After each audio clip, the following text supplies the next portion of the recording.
now, top beats the clamp, okay? So when I top, I'm going to get down here, all right, you line up the same way, all right, the whistle's going to blow. I'm going to step, again, because I want to make sure I step, that I don't get beat for a fast break, especially top, because when I top, what am I doing to the ball? I'm missing it, right? I'm going to go over the top of it, all right? So if I mess it up, I don't want him beating me for a fast break, so I got to make sure I get good position inside of him and some contact with him so I know he's not getting out the front door on it, okay? So when I get there, now what I'm going to do is that you don't want to take a big leap like this over the top, because the guy's just going to fall on top of the ball. You want to make sure it's boom as quick as possible right there with your head. Again, I'm over it like this. Now I can take my step here. Now I can just take my hand on my shaft and push the ball behind it. All right, to pick it up, okay? Now, when you do that, you don't always have to use your stick to do it. Sometimes when you top, the ball will just pop here. You'll be here, you can just use your foot to push it out to the way and stuff like that.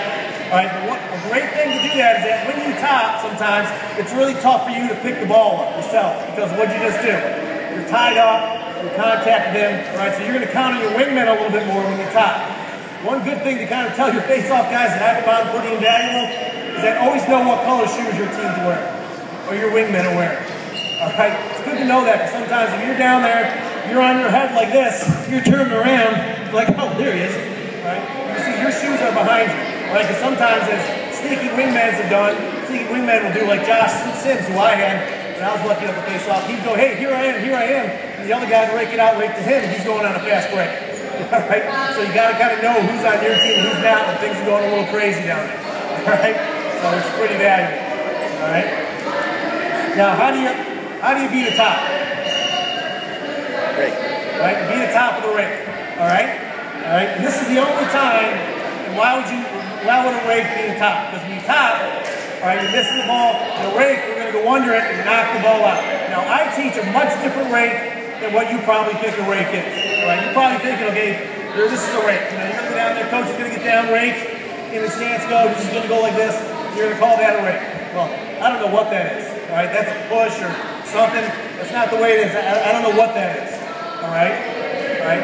What I call a rake is that I'm going to use the inside part of my stick, this side wall right here, all right, to my advantage, all right? Because when you rake, somebody tops you, is that they're taking their whole head of the stick, they're trying to brush your top of your stick so the ball will go their way, right? What I'm going to do, that I know you're doing especially, like I went against Malacas at one time, right? I'm going to flatten out my stick.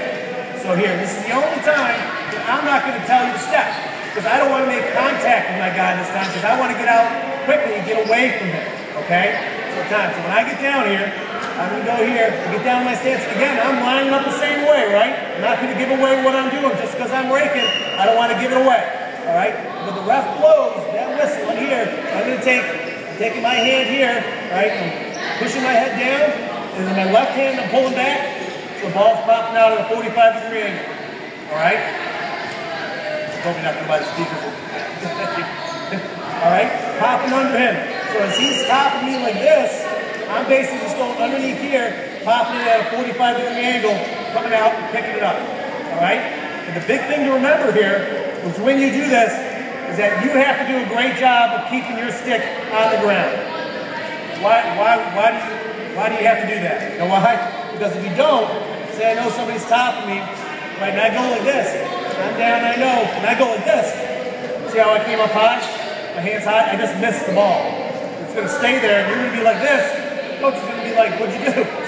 I messed up. You know, you got to do a good job. And that's why we always teach your kids, low man wins. Tell them to stay low. All right, keep down. So if I'm down here and you just move, and the rest of you down here, boom, I pop. See I'm low, first step out, kind of like an offensive lineman, right? Or a defensive lineman. You see when they do the drills, right? What's their first step? Nice and low, right? Stepping out there, and then they can get high.